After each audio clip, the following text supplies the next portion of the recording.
But we're going to have our illustrious president, Mike Hemminger, give some closing remarks. And also, I know during lunchtime we had some small group discussions and we didn't really have time to have people report out. So I think Mike is going to engage with you all to see, we heard from some of you just during this Q&A of what are your priorities.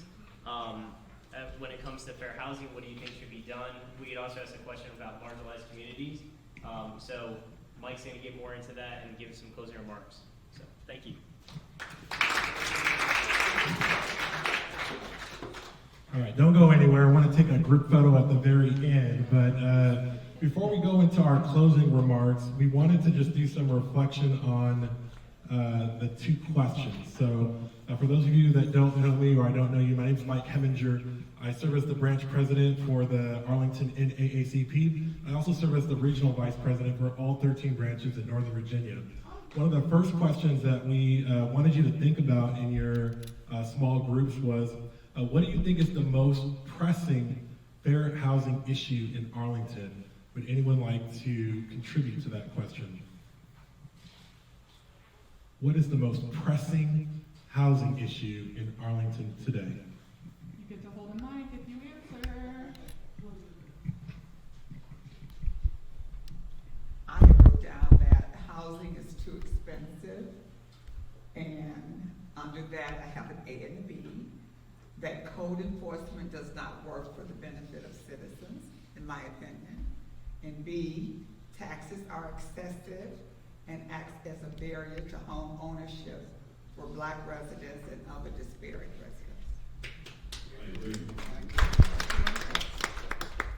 Mine was definitely taxes. I had this thing I keep in my purse. I was sure to share it with some other people.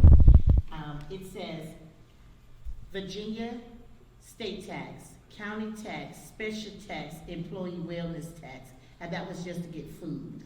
So one of the pressing issues that I find is that if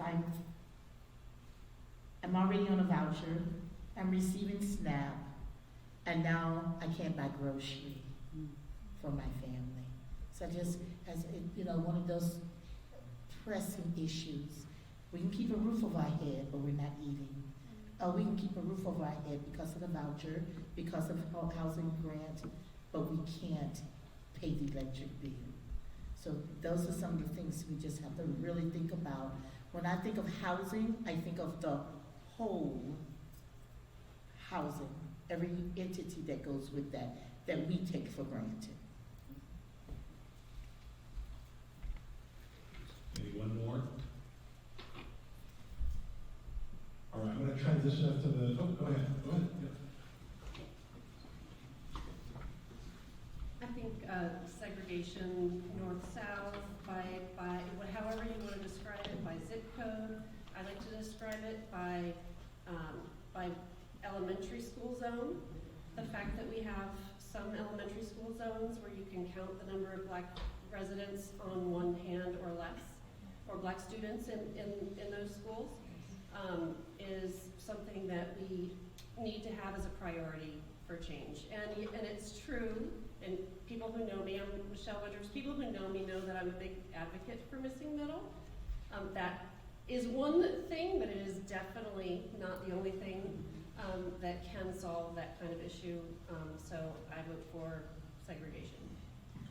That's awesome. I agree. That's actually part of my closing comments. I agree with you, speak with County Board Member Karen Tonish that's with us. Every year, the county surveys residents, and they want to know what are the most pressing issues, and housing affordability continues to be that number one issue.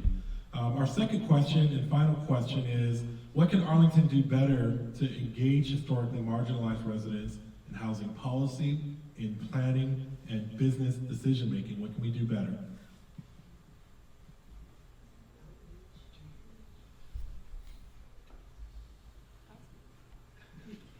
Go for it. But one thing that has to be done, and it's been touched upon, one thing that has to be done, and it's been touched upon, is to get information out to people so that they know what they can do, what they can't do. And also, as far as the rights that they have.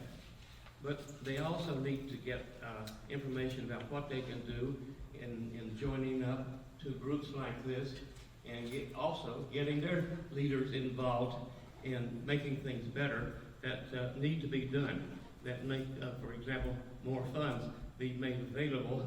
And anyhow, they need to know what it is they can be done to make life better in Arlington for people whose lives need to be made better.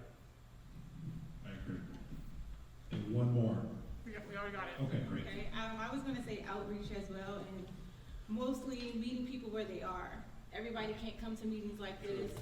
People are working multiple jobs, churches, things of that nature. So you gotta meet people where they are and open up those conversations, because a lot of people aren't comfortable with, having these conversations. So meet them there. Yeah, 100%. All right, can we give all of our speakers and panelists one more big round of applause? Every year, this conference gets bigger and bigger, and I can't imagine what next year is going to look like. For the last 2 years, I believe Arlington has double scheduled with us. I'm not going to say we double scheduled with them, but next year we're going to work a little more closely so that the housing advocates that are there at that event can participate in this event, and likewise, they need to hear from this community at the Arlington County sponsored event as well. So there's 3 things I'd like you to think about as I bring our conversation today to a close, and it's how, what, and when. How, what, and when. Nelson Mandela says, our greatest fear is not that we are inadequate. Our greatest fear is that we are powerful beyond measure.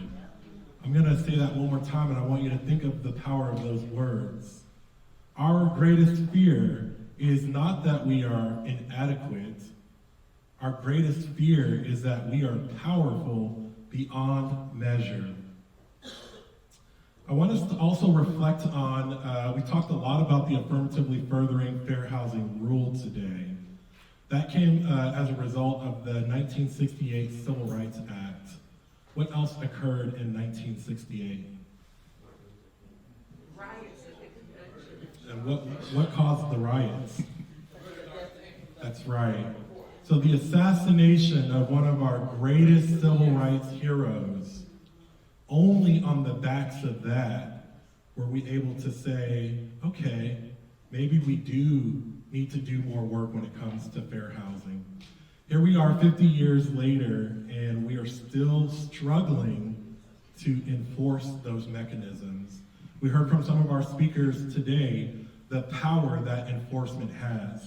I believe Susie said overnight these people they stopped contributing to some of this discriminatory behavior. I pray and I hope that another assassination doesn't have to occur in order for all of us to wake up and say, we need to enforce the affirmatively furthering fair housing rule. I love and hate that Kellen talked about the 10-year life expectancy difference here in Arlington. It's one of the things I lead with often. We're a small county. In fact, we're the smallest self-governing county in America, and there's a 10-year life expectancy difference right here in our own community. And we have to ask ourselves, how is that in one of the most prosperous, affluent communities in the entire world, the smallest self-governing jurisdiction in America, can we have a 10-year life expectancy difference? How is it that depending on where you live, could determine how long you get to live in one of the most prosperous communities in the world? So how will we be courageous? How will you be courageous? How will you use your voice to help influence some of these things? In data that we have, we've discovered that there are only 3 areas in Arlington, based off of the area median income, where the average black family can afford to live. Raise your hand if you knew Arlington used to be 40% black. Anyone know that? And what is the black percentage of Arlington today? The last reported number was 9. I imagine it's closer to 8 now. Michelle, I love that you talked about segregation. When I think about the totality of the systemic inequity in our community, it can become overwhelming to think about how can I make a difference in my corner of the world. And I started thinking about what can I do that can have the biggest impact. And I truly believe, like many of you, that if we could figure out housing, we can figure out education. Yes. And if we can figure out education, we can figure out and solve a lot of disparities in employment. We can solve a lot of disparities in mass incarceration. We can solve a lot of disparities in health. And so all of these are intertwined. And if we could figure out just how to solve housing, many of these other disparities are going to start to solve themselves. So how will we be courageous? I encourage you to think about how, what, and when. What will you do differently before we have this conversation again next year? There were people that once said, do not march across this bridge, and people did. There were people that said, you need to get up and sit in the back of the bus. And she said, no, I'm not going to do that. And right here in Arlington, Virginia, they said, don't you dare bring black students to these white schools. And we did. The NAACP sued Arlington County. We became the first jurisdiction in Virginia to integrate our schools. So what will you do, whether big or small, to start to impact some of these disparities that we learned about today? What will you do? When we meet again next year, will there be new information? Will the conversation be different? The future, what will be the future of AFFH? Remember that the affirmatively furthering fair housing rule says it's not enough just to not discriminate, right? They say we're not worried about intent or impact. Affirmatively furthering says you must make an active approach to affirmatively further fair housing.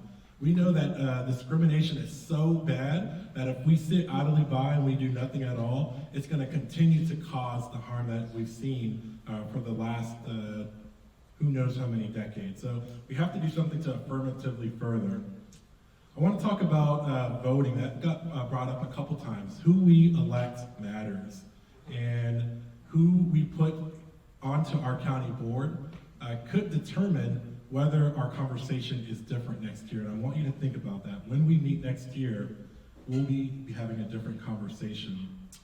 There's a bill that is going to come before the General Assembly again next year, and you're going to see the NAACP take a very active stance on this, and this is to change our form of government. We believe that that's going to give power back to the people. We know that the form of government was instituted at a time to restrict black political participation. In fact, they were successful. For about 50 years after they changed that, we didn't see a single black person elected to any office in Arlington, and so I encourage you to stay close to that.